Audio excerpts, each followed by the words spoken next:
For night shall hopefully dim away the time, and in the moon, like to a silver bow, you bent in heaven, shall behold the night of our solemnities.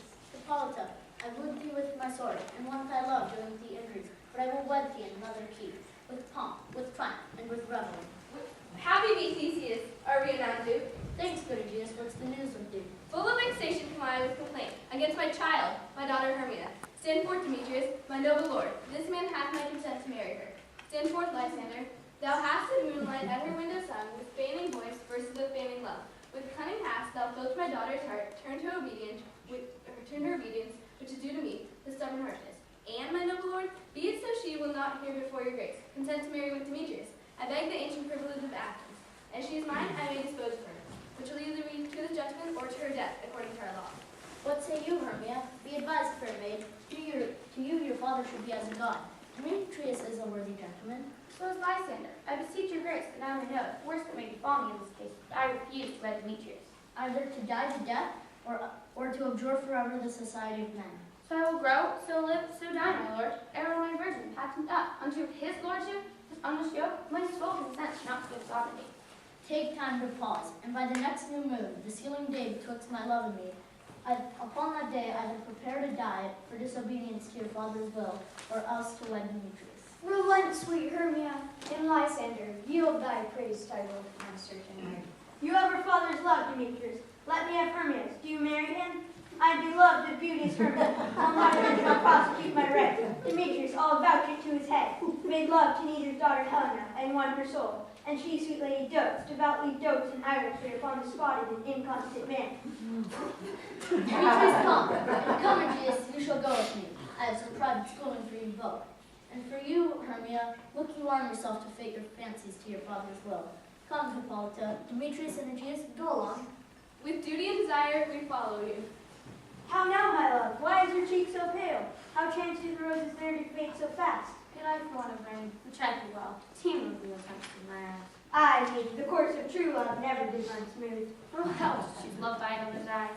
Hear me, Hermia, I have a widow aunt, a dowager of great revenue, and she hath no child. From Athens is her house, remote 7 leagues, and she respects me as her only son. There, gentle Hermia, may I marry thee? And to that place the sharp Athenian law cannot pursue us. If thou lovest me then, steal forth thy father's house tomorrow night, and in the wood, a league without the town, there I will stay for thee. My good Lysander, I swear to thee, that keep a strong spell, tomorrow truly will I meet with thee. Keep promise, love. Look, here comes Helena. Godspeed, fair Helena. Whither away? Call you me fair? That fair I can unsay. Demetrius loves you fair. Oh, happy fair. Oh, teach me how you look, and with what art you sway the motion of Demetrius' heart. I frown upon him, yet he loves me still. Oh, that your frowns would teach my smile such skill. I give him curses, yet he gives me love. Oh, that my prayers could such affection move. The more I hate, the more he follows me. The more I love, the more he hateth me. Take comfort, he no more shall see my face. Lysander and myself will fly this place. Helen, to our minds we will unfold. Tomorrow night, when Phoebe doth behold her silver visage in the watery glass, decking with liquid pearl the bladed grass, through Athens' gates have we devised to steal.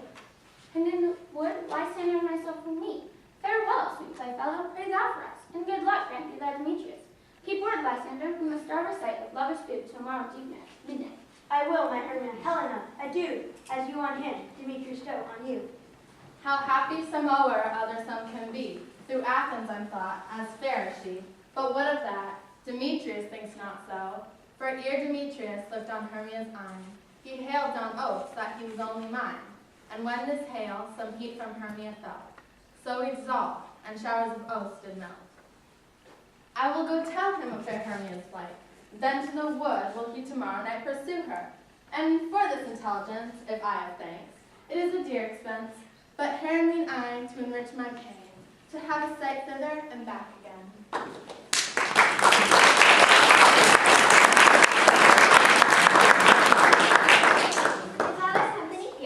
You had best to call them generally, man by man.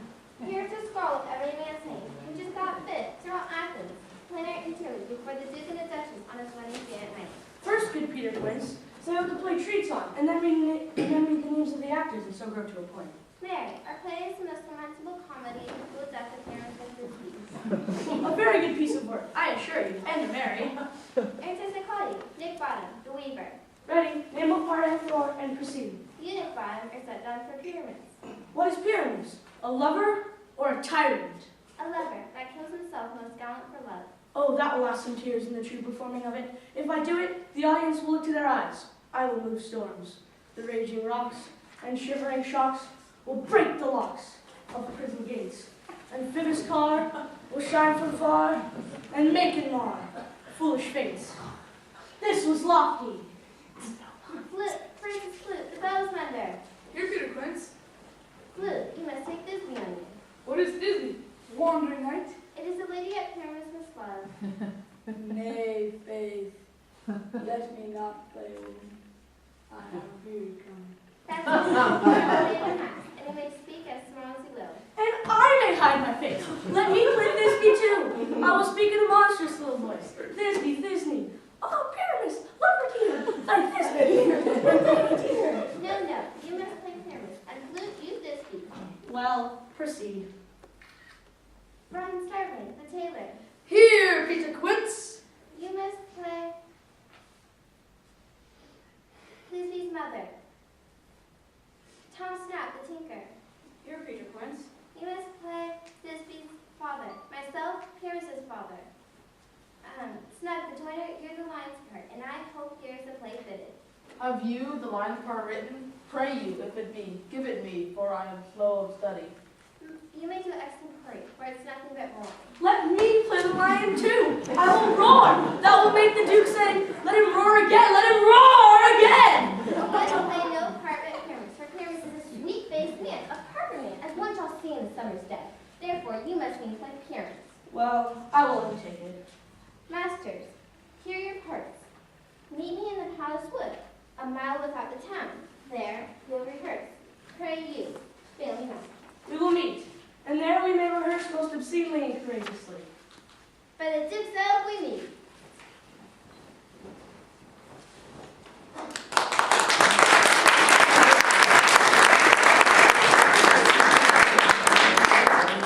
How now, spirit? Whither wander you? Over hill, over dale, thorough bush, thorough briar, over park, over pale, thorough flood, thorough fire. I do wander everywhere, and I serve the fairy queen, to do her orbs upon the green. The cowslips tall her pensioners be, in their gold coats spots you see. Those be rubies fairy favors, in their freckles live their savors. I must go seek some dewdrops here, and hang a curl in every cowslip's ear. Farewell, beloved spirits, all be gone, our queen and our elves from here anon. The king doth keep his revels here tonight. Take heed the queen come not within his sight. For Oberon is passing fell in wrath, because that she, as her attendant hath, a lovely boy stolen from an Indian king, and jealous Oberon is to have that child, but she perforce withholds love joy, crowns him with flowers and makes them all enjoy. Either I mistake your shaven making quite, or else you are that shrewd and knavish sprite. Those that hobgoblin call you sweet pup, you do their work, and they shall have their luck. Are not you he? Thou speakest right. I am that merry wanderer of the night. I jest Oberon and make him smile, when I, a fat and beam-fed horse beguile, naked likeness was illy full. And sometimes look I in gospel's bowl, in the fairy likeness of a rosy crown. And when she drinks, against her lips I bog, and honor whether do not pour the ale. The wisest stay up, telling the saddest tale. Sometimes three but still mistaketh me. It's the pie from her bum, down tall is she. For her room, Fairy, here comes Oberon. And here, my mistress, would that you were gone. Is that by moonlight crowds, Tanya? What? Jealous, Oberon. Fairy, skip hence, I have forsworn his bed and company. Tarry, rash wanton, am I not thy lord? Then I must be thy lady. Why not thou here, from the father's step of India? But that's the bouncing Amazon, your buskined mistress, and your warrior love, the Theseus must be running, and you come to give the bed joy and prosperity. How canst thou thus shame, Titania? Glance at my credit with Pauletta, knowing I know thy love of Theseus. These are the forgeries of jealousy. Therefore the winds, peddling trust, and they, as in revenge, have sucked up from the sea contagious fogs, which, falling upon the land, have every pelting river made so proud that they have overborne the continents.